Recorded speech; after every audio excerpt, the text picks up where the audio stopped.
할렐루야. 주 예수의 은혜와 평강이 있을지어다. 저는 우리 교회 감사하고 좋은 것 한 100가지가 있다면 그 중에 손꼽는 것 중에 앞자리에 있는 것이 저녁 예배예요. 우리 교회 식구들이 이렇게 저녁에 하나님께 나와서 예배를 드리는 것이 성도님들에게는 좀 버거울 수도 있고, 그렇지만은 우리가 주의를 온전히 지킨다 하는 마음이 비중이 있다면 저는 하나님께서 분명히 기뻐하실 것이다. 아멘.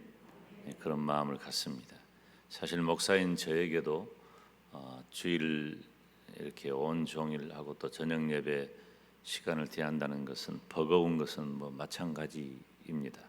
그렇지만 이렇게 주의를 온전히 지키고 또 우리가 하나님을 예배하는 이 일이 그 어떤 수고로움과 또 버거움보다도 훨씬 더 크다 하는 그런 마음을 갖습니다.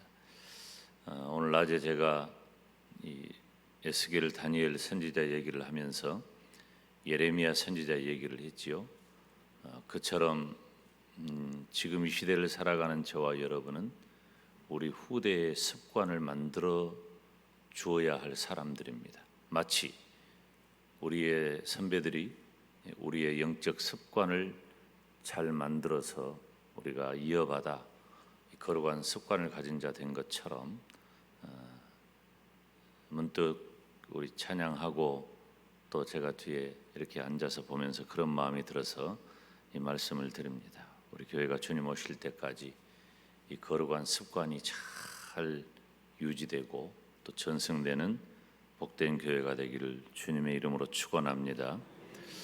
제가 저녁 시간 이용해서 이제 유다서를 설교하려고 합니다. 이 유다서는 신방을 할 때나 혹은 특별 새벽기도회나 제가 어떤 특강을 할 때면 가끔 설교를 하는 그런 내용도 있습니다. 전부 다 끝까지 사실은 한 장으로 되어 있어요. 요한 3서도 그렇지만 유다서도 그렇게 긴 구절은 아니에요. 그런데 매우 중요한 그런 내용을 담고 있죠. 그래서 한 번쯤은 유다서를 우리 교회 식구들에게 설교해야 되겠다 하는 마음이 있어서 이제 신약 성경의 인물 설교가 다 맞춰졌기 때문에 사실은 많이 이렇게 정리를 했어요. 언제까지 이렇게 다 성경에 있는 인물들 다 하려면요, 제가 은퇴할 때까지 해야 될 거예요. 그렇게 많아요. 한 사람 한 사람 다 하려면. 실제로 그렇게 도전하는 분도 있는데 그분은 그분의 일이고 저는 또 이제 제가 정리한 부분이 또 있기 때문에 오늘 이 유다의 편지에 대한 말씀, 오늘은 서론입니다. 사실은 유다서 서론인데 이 유다서가 다뤄야 할 매우 중요한 내용 중에 하나, 그리고 어떤 의미에서는 유다서의 의의라고 할 수 있는 것은 바로 그때 당시 초대교회의 최대 이단 세력이라고 할 수 있는 영지주의와의 다툼이에요. 이 영지주의를 다루는 거죠. 유다서는 이 영지주의를 빼면은 유다서를 다 말하기가 쉽지 않습니다. 우리가 바울 서신을 많이 살피는데 바울 서신이 매우 이론적인 면에 강하다고 한다면 이 유다서는 현실에서 만나는 이 이단의 사이비 이단의 구체적인 실체를 다루고 있는 것이죠. 그래서 이 시대에 매우 시의적절한 그런 말씀이라고 볼 수 있습니다. 이 유다서는 누가 기록했을까요? 유다서라고 하는 제목에서 알 수 있듯이 여기 1절에 보면 이 예수 그리스도의 종이요 야고보의 형제인 유다는 그랬잖아요. 그러니까 저자가 유다예요. 저자 이름으로 제목이 붙여지면 안 바울 서신이에요. 바울 서신은 수신자 이름으로 제목이 붙습니다. 로마서, 고린도서, 빌립보서, 빌레몬서 이런 건 다 누가 기록한 거예요? 받는 사람 이름으로 신자 이름으로 돼 있는 것은 바울 서신, 기록한 사람 송신자 이름으로 되어 있는 것은 이제 바울 서신이 아니라는 거죠. 그래서 이것은 유다서는 유다가 기록했다. 방금 읽은 대로 예수 그리스도의 종이요 야고보의 형제인 유다는 그랬어요. 따라서 합시다. 유다 하면 우리가 기분이 안 좋아. 왜 그러냐면 가룟 유다가 있기 때문에 그래요. 근데 이 유다는 그 유다가 아니에요.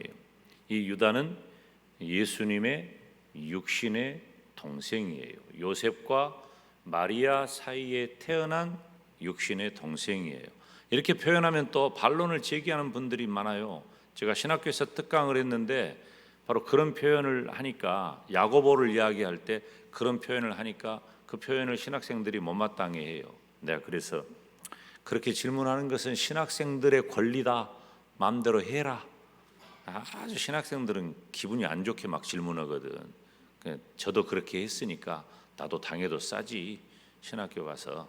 근데 이 부분에 대해서 조금 우리들이 예수님은 하나님이신데 어떻게 육신의 동생이라고 말할 수 있느냐, 표현상 그런 의견을 말할 수 있지만은 요셉과 마리아 사이에서 태어났다라고 하는 점으로 미루어 볼 때 예수님께서 마리아의 몸에서 출생하셨기 때문에 마리아에게서 태어난 야고보 또 유다, 이런 사람들은 예수님의 육신의 동생이라고 말해도 크게 문제가 안 되는데, 신학생들이니까 막 질문을 하는 거예요. 이 유다는 AD 70년 혹은 80년 경에 순교했습니다. 그때 당시에 예수님의 제자들 또 예수님을 따르는 핵심적인 그룹들은 다 순교한 거죠. 유다가 저자이다라고 하는 거. 유다는 우리가 야고보서를 기록한 야고보 있죠. 그 야고보서를 기록한 그 야고보도 예수님의 동생이에요. 그리고 그 야고보는 예루살렘 교회의 베드로, 요한, 야고보라고 하는 예루살렘 교회의 세 기둥이라고 표현되는 인물이에요. 그리고 최초로 교회의 회의, 전체 회의, 즉 총회가 예루살렘에서 모였을 때 첫 번째 표현상 첫 번째 총회장이 바로 야고보였어요. 예수님의 동생 야고보. 바로 그 동생이 오늘 본문 이 유다서를 기록한 저자 유다라고 하는 것입니다. 그러면 보낸 사람이 유다면 받는 이가 있을 거 아니에요. 받는 이들은 소아시아 지방이나 이 수리아 지방이에요. 그러니까 소아시아는 오늘날로 말하면은 터키 이 서쪽에 위치하고 있는, 터키 서쪽에 있는 우리가 흔히 말하는 소아시아의 7교회, 에서버, 두사빌라, 소아시아의 7교회가 자리 잡고 있는 그 지역과, 그리고 수리아니까 이스라엘에서 그 터키가 맨 위쪽으로 올라간다면 그 올라가기 전에 레바논과 더불어서 약간 북동쪽에 위치한 곳이 시리아예요. 시리아 그 지역을 말하는 것이죠. 그래서 수신자는 바로 그 지역에 있는 분들에게 보낸 것인데, 내용을 살펴보면은 그 소아시아나 수리아 지방에 만연했던 영지주의와 도덕 폐기론을 강력하게 비판합니다. 그러니까 어떤 의미에서는 이 로마서와 갈라서가 기독교의 변증서에 가깝다면 유다서는 실천 지침서예요. 실제적으로 니들 틀렸어, 잘못됐어, 그렇게 살면 안 돼, 그건 아니야 라고 직접적으로 내용을 이야기하고 있는 것이죠.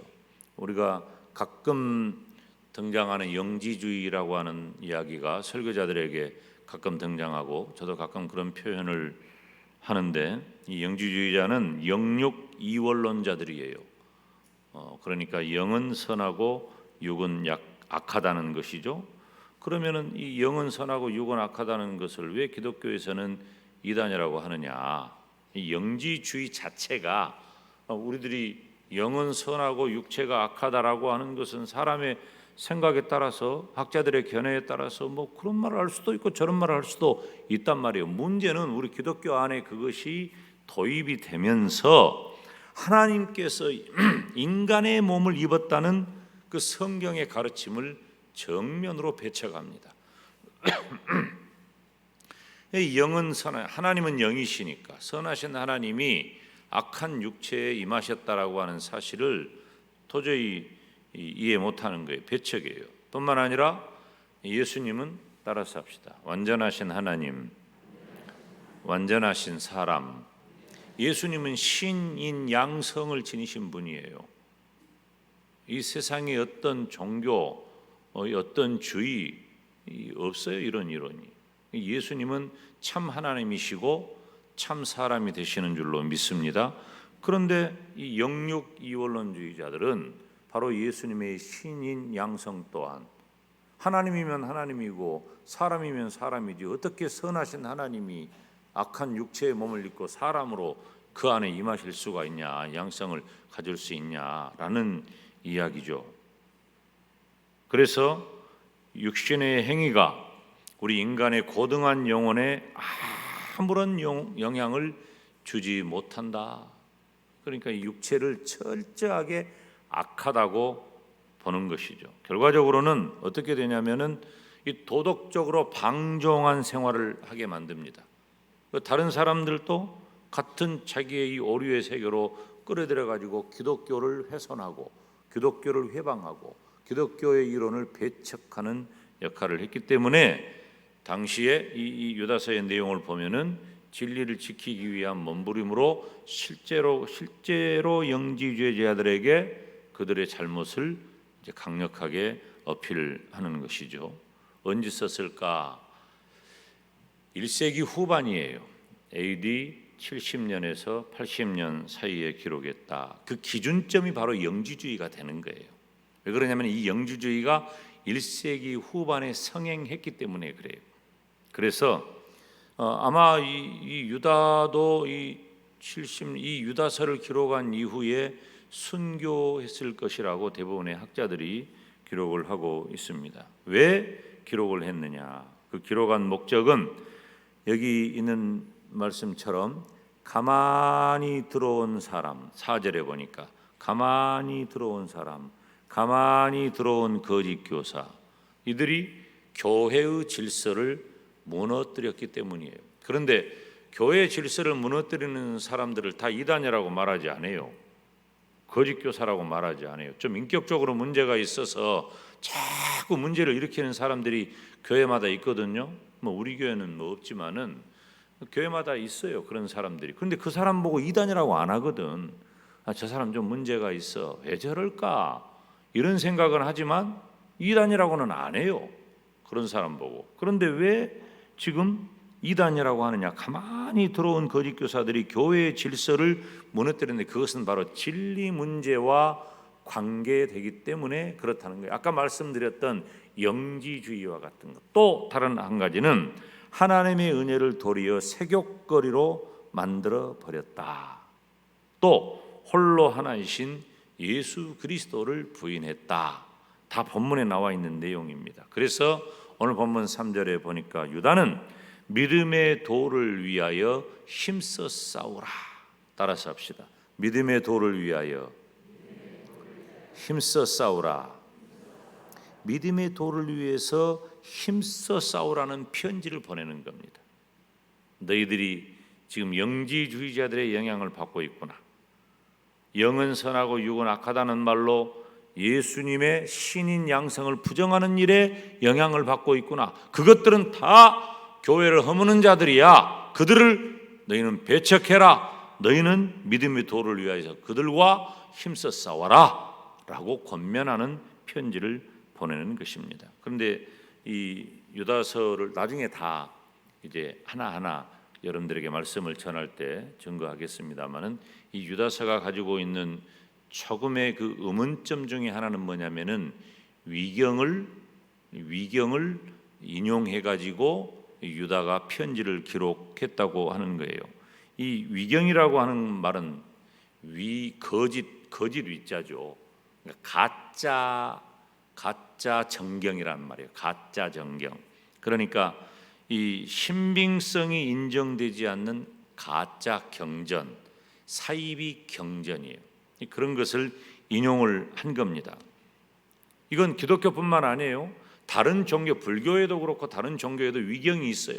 그러니까 그들이 인정하지 않는 가짜 경전을 가리켜서 일반적으로 위경이라고 하는데, 우리 기독교에서도 위경이라고 여겨지는 그러한 몇 개의 글들이 있는데, 그 몇 개의 글들을 유다가 인용을 한 거죠.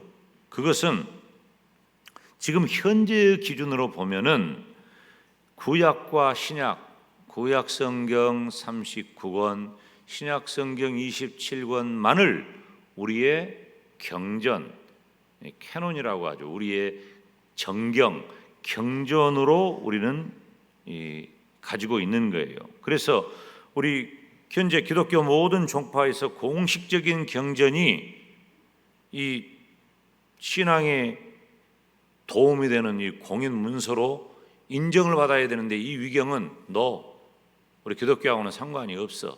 인정을 안 하기로 했어요. 그래서 기독교에서는 정경은 아니지만 신앙에 도움이 된다고 여겨지는 외경도 있고, 그리고 기독교의 복음을 담았다고는 하지만은 읽기에 좋지 않은 위경을 구분하고 있는 거예요. 외경과 위경을 구분을 해요.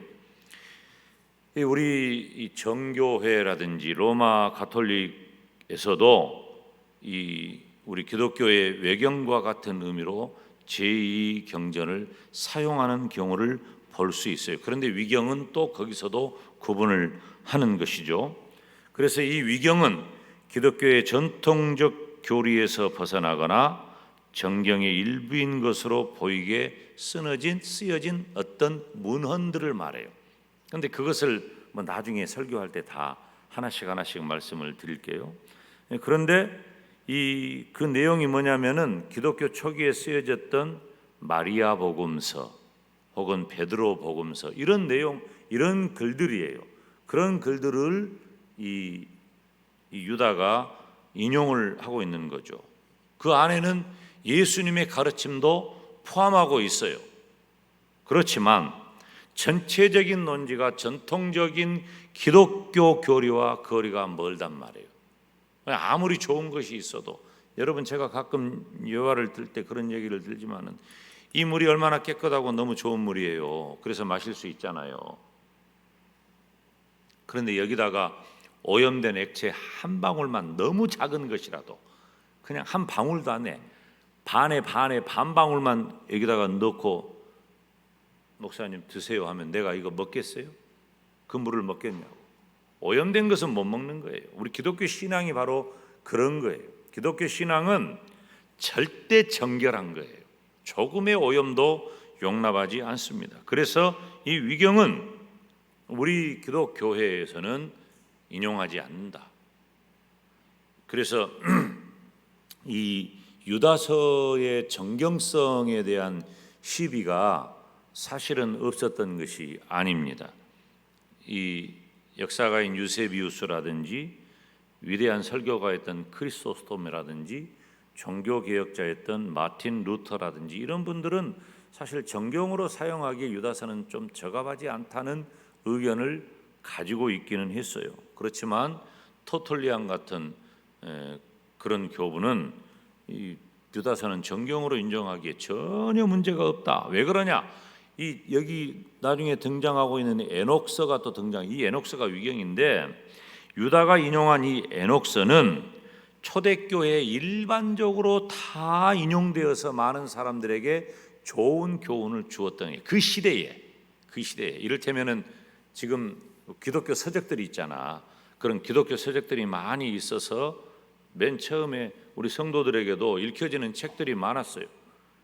제가 이건 구체적으로 어떤 책이라고 표현하지는 않겠지만은 처음에 기독교인들에게 읽혀져 가지고 베스트셀러가 됐던 책들이 있어요. 그런데 그 중에 지금은 목사님들에 의해서 이 책은 신앙적이지 못하다, 일반학에서는 일반적인 교양도서로는 의미가 있지만은 신앙적으로는 적합하지 못하다라고 평가를 받아서 추천 도서가 아니에요. 지금은. 과거에는 읽어졌지만 그런 개념인 거예요. 그러니까 지금부터 2000년 전이죠. 그러니까 1세기 후반이니까 이 유다 그 시대에는 사람들에게 널리 읽혀졌던 그런 문헌이었어요. 그렇기 때문에 그때 당시에 그와 같은 것을 인용하는 것에 대해서는 큰 문제를 삼지 않았다라고 하는 것이고, 또 하나는 중요한 것이 이 영지주의라고 하는 이 세속적인 도전에 큰 위험을 느꼈기 때문에 이 유다서가 가치가 있다, 정경으로. 그래서 AD 397년에 3차 칼타고 회의에서 최종적으로 유다서는 신구약 성경, 구약 성경 39권, 신약 성경 26권을 정경으로 선택할 때, 이건 공교회의 결입니다. 공교회의 결이에요. 선택을 할 때 이 유다서를 정경의 목록 가운데 넣었다라고 하는 것을 이해하시면 되겠습니다. 우리가 유다서를 앞으로 살피면서 저와 여러분의 신앙을 잘 점검하고 우리가 가진 믿음이, 우리가 가진 진리가 얼마나 보배로운가를 잘 깨닫고, 그리고 가만히 들어온 교회를 침투해 들어오고 교회를 회방하고 교회를 교회답지 못하게 만들어버리는 사이비 이단 세력이 지금도 횡행한다고 하는 것을 보면서 저와 여러분이 신앙의 경각심도 갖고 또 우리의 신앙이 분명해지는 그런 계기가 되기를 주님의 이름으로 축원합니다. 기도하겠습니다.